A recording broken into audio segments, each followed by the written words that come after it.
Bom, pessoal, estamos aqui juntos, vocês para me conhecerem, ou se alguém já conhece, para me reconhecer. Meu nome é Renata Palottini, eu tive uma formação engraçada de Direito, eu fiz Direito ali na Largo de São Francisco. Gostei do meu curso, gostei da minha vida lá, gostei dos meus professores de lá, eram maravilhosos. E, ao mesmo tempo, eu estava fazendo um curso de 3 anos de filosofia na Católica, onde tive igualmente muito bons professores. Então, eu fui direto para um escritório onde eu achava que ia ser advogada pelo resto da vida. Gostava do que eu tinha aprendido, gostava do mundo onde eu tinha sido, onde eu tinha ingressado, porque era um mundo do certo, do legal, do decente, mais ou menos o contrário do que tudo que está acontecendo agora no Brasil. Então, eu continuei fazendo por 2 ou 3 anos, tocando o meu escritório de advocacia, nunca deixando de ler, nunca deixando de escrever, principalmente poesia, e nunca deixando de me interessar por esse outro ramo do meu pensamento, que era o ramo da criação literária. Quer dizer, eu sabia que eu queria criar coisas nesse caminho, mas não percebia bem por onde. Embora eu também tenha, logo de início, ainda vou contar essa outra história. Um dia apareceu um convite para mim, para que eu fosse fazer um curso universitário em Madrid, Espanha. Eu me espantei muito, porque eu nunca tinha me candidatado a um tipo de coisa assim. Provavelmente algum trabalho que eu tivesse feito no escritório, alguma relação que eu tivesse tido com pessoas da nacionalidade, me tivessem introduzido nesse mundo. Mas a verdade é que eu recebi esse convite. Eu não teria que ter nenhuma despesa com ele, a não ser pagar a minha passagem, que por acaso ia ser de navio, porque naquele tempo eu tinha medo de avião. Já passou. Então eu me candidatei, era uma das pessoas que estavam se candidatando a esse único lugar, e por alguma mão de Deus que entrou nisso, eu consegui ser a pessoa escolhida. E lá fui eu. Peguei meu naviozinho, fui de segunda classe, é evidente. Os navios são sempre maravilhosos, eu acho que viajar de navio é uma das coisas boas da vida, e aquele navio era muito especial. Eu tinha a minha cabinezinha de segunda, muitas pessoas interessantes para conversar, e um mundo para ver, que era o mundo do mar. O mundo do mar sempre me estimulou muito. Aí eu fui seguindo o meu caminho pelo itinerário de Madrid. Obviamente eu não ia chegar a Madrid de navio, não podia, nem se pode, mas desci em Lisboa, peguei lá um trem internacional. Naquele tempo, e ainda hoje, acho eu, a Europa era muito bem servida de uma coisa que nós ficamos absolutamente desservidos, que é a ferrovia. Nós não percebemos ainda, ou as pessoas que deviam ter percebido não perceberam ainda, que a ferrovia é uma das grandes invenções eternas do homem. É mais interessante, é mais bonito, é mais seguro, com toda certeza. É estimulante, a ferrovia é muito mais estimulante que, por exemplo, minha viagem em estrada de rodagem. Eu vou beber um pouquinho de água.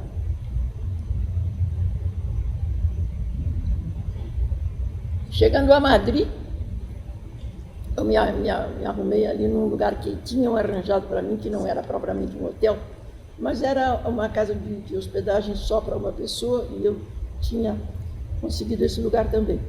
No segundo ou terceiro dia, depois de eu ter me encantado com a cidade de Madrid, porque eu acho a cidade de Madrid uma coisa muito, muito encantadora, eu fui para a universidade. Lá chegando, eu procurei a escola para a qual eu tinha sido escolhida, que era uma escola de relações internacionais. Era uma espécie de Ministério das Relações Exteriores, era a própria, mas a escola referente a esse ministério. Eu cheguei, fui muitíssimo bem atendida, me apresentei todos os meus documentos, já formada tanto em Direito como em Filosofia, e disse então que estava com toda a documentação em ordem. O funcionário que estava me atendendo foi lá para dentro, voltou, depois de 15 minutos, com uma cara muito triste. E eu disse, o que houve?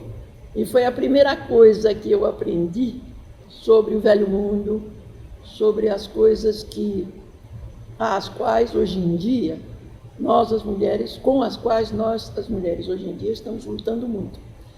Aquela universidade não permitia a matrícula de mulheres para o curso de diplomacia, para o curso de relações internacionais. Era considerado um curso varonil, quer dizer, só eram permitidos, recebidos os candidatos do sexo viril. Eu fiquei muito desapontado, muito triste já naquela ocasião. Isso foi na década de... Posso dizer os nomes, as datas, vocês não vão se escandalizar. 60 e poucos do século passado, por aí. 60 e poucos, 70 e poucos, por aí do século passado. Quer dizer, eu era muito jovem, então faz muito tempo. Aí eu fiquei embasbacada. Eu disse, bom, e agora? Eu tomei um navio, paguei a passagem de navio, passei 15 dias no mar. Naquele tempo a gente passava mais tempo até. Passei 15 dias no mar, que foi uma beleza. Conheci muita gente interessante, fiz muitas relações, conheci a cidade, estou me familiarizando com a cidade de Madrid e eu não posso ser aluna de vocês. O funcionário me disse o seguinte, a senhora pode ser aluna da Universidade de Madrid onde a senhora quiser, em que curso a senhora quiser. A senhora vai ter 7 meses, 8 meses, parece, de aulas nesse curso, menos o curso de Relações Exteriores, que era o que eu estava querendo, né? Então, eu pensei muito, parei, resolvi que eu não queria ir para o centro da cidade, que a universidade lá em Madrid, como em vários lugares, né? Como aqui no Brasil também, ela é situada numa cidade universitária fora do centro. Eu não queria voltar ao centro para ficar pensando o que eu devia fazer de melhor. Pensei um pouco e disse, então eu quero literatura, letras de modo geral. Letras espanholas, eu disse, de preferência, mas que não deixe México, Argentina, Uruguai, Venezuela, etc., fora. E assim foi. Eu fiz um curso nessa época muito bom, que me ajudou muito a abrir os olhos para que, principalmente na literatura que me interessava mais, que era a poesia naquele momento. E eu disse, eu quero letras, então. Eu vou me dedicar inteiramente a uma coisa que não era a que eu queria, mas vou fazer isso. E fiz. E comecei fazendo. Agora, eu mudei de casa depois, fui para um outro lugar, onde eram pessoas mais jovens e mais amigas, mas fui cada vez me apaixonando mais pela cidade de Madrid, mas aconteceu uma coisa muito boa para mim, e que vocês vão ver como foi muito boa de verdade. Eu fiquei sabendo que nós, os estudantes da Universidade de Madrid, tínhamos entrada franca em uma série de especificidades artísticas. Ou seja, a gente podia entrar para ver concerto, para ver filme, cinema. Naquele tempo não se falava ainda em televisão.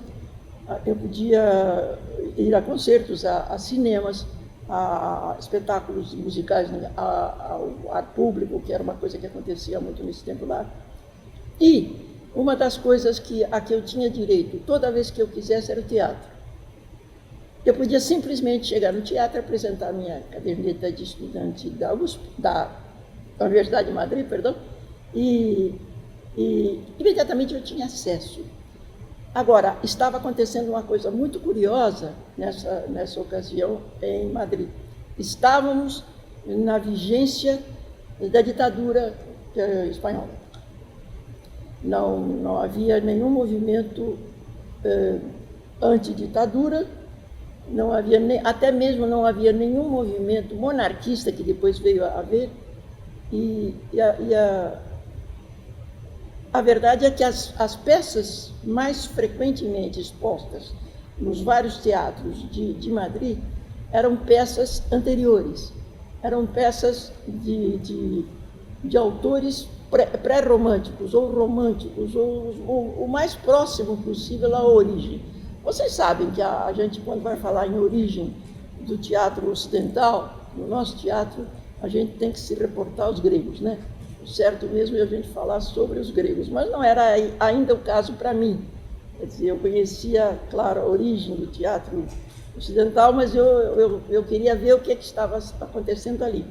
E estava acontecendo que todos os melhores Lope de Vega da vida e todos os melhores Calderón de la Barca da vida estavam sendo apresentados ao público em Madrid, e apresentar ao público significava apresentar para nós também, que éramos os felizardos que não íamos pagar nada por um espetáculo daqueles. Então eu comecei a fazer os meus fins de semana festivos. Meus fins de semana festivos não eram eu ia também às tascas, como se chamavam os bares noturnos, que serviam praticamente só vinho mesmo, e que serviam naturalmente os pratos favoritos da clientela madrilenha, onde a gente podia ver também e ouvir, fruir de espetáculos musicais mais populares, mais acessível àquele tipo de lugar em que eu estaria. Eu tinha visto já o Lope de Vega e o Calderón de la Barca, e, enfim, todos os outros muitos clássicos, desde o romantismo, que foi uma época muito rica para a Espanha, né? E, então eu estava vendo tudo isso, mas como eu quase nunca ia sozinha, eu sempre conseguia uma pessoa minha amiga, que eu teria outra vantagem também, por qualquer razão, de entrar grátis, ou então pagava pouquíssimo, era barato, tudo era muito barato nesse campo. E aí a gente depois ia para uma tasca dessas, onde eu não ia sozinha, porque não ficava legal, e onde sozinha eu não iria perceber, eu não iria fruir de tudo que aquela coisa podia me dar. Eu tinha fruído o teatro, que era o mais importante, que era o mais corpo da coisa, era toda uma novidade para mim, porque se eu tinha conhecido já algum teatro aqui no Brasil, e tinha conhecido, porque já existia nesse tempo, ou eu estou muito enganado, ou já existia o TBC, mas eu creio que já existia o TBC sim. Então o que eu via eram os espetáculos montados já de qualidade, porque por que teria espetáculo seria tão de qualidade? Primeiro, a gente tinha a qualidade dos nossos dramaturgos, que estavam começando a fruir, a aparecer, a fluir, eu quero dizer, a aparecer. E também porque aconteceu que era a guerra mundial que estava rolando, que tinha rolado até então, e muitos diretores, produtores, atores e autores de peças da Europa, principalmente da Itália, Espanha, Portugal não veio quase ninguém, mas eu acho que com certeza Espanha, Itália e França nos mandaram profissionais de todo tipo, desde produtores, aquelas pessoas que dão origem ao fenômeno, que se apaixona pela ideia e começa a procurar um diretor e um ator e uma atriz e tal, e aí consegue botar isso de pé. Sem esta pessoa, sem o que é o produtor, sem o que é o cara que começa a imaginar como vai ser aquilo, sem isso a coisa não vigora. Nós, quando estamos começando a mexer com teatro, temos a impressão que quem faz o teatro é puramente o ator e a atriz. A gente nem sequer se lembra do autor, na verdade. Muitas vezes a gente não se lembra do autor. Mas Muita gente focaliza só o ator e pensa e supõe que tudo aquilo nasce ali do palco e aquelas pessoas que viraram personagens e que estão nos passando o recado. É claro, eu não estou tirando absolutamente a importância do ator e da atriz. Sem eles não se faria teatro. Hoje em dia nós podemos estar até percebendo que sem eles não se faria o teatro e às vezes não se consegue fazer o teatro. Mas não vamos esquecer nunca essas duas pessoas importantésimas de base para o teatro. O produtor, o cara que tem que, de repente, ou tirar da cabeça dele, ou receber da cabeça de alguém uma sugestão, sabe, para fazer, vamos fazer um Shakespeare. Puxa, mas Shakespeare, ó. Shakespeare. Um dos maiores, se não o maior. É ele que nós vamos fazer. E aí o cara começa a procurar a peça que ele vai querer, a peça que vai se adaptar mais ao momento em que as pessoas estão vivendo,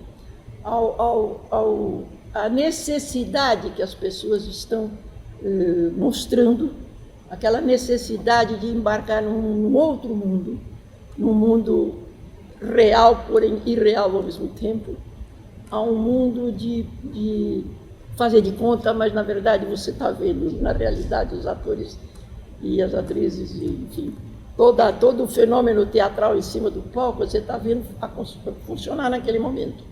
E aí a gente começou a perceber, as pessoas todas começaram a perceber, eu estou na Espanha ainda, que aquele teatro que eu estava vendo lá e que nós estávamos vendo lá, havia muitos estrangeiros, muitos estudantes vendo esses espetáculos. Eram o retrato daquele mundo. Só que às vezes era aquele mundo do século XVII, aquele mundo do século XVIII, do século XIX. Não havia praticamente autores daquela época.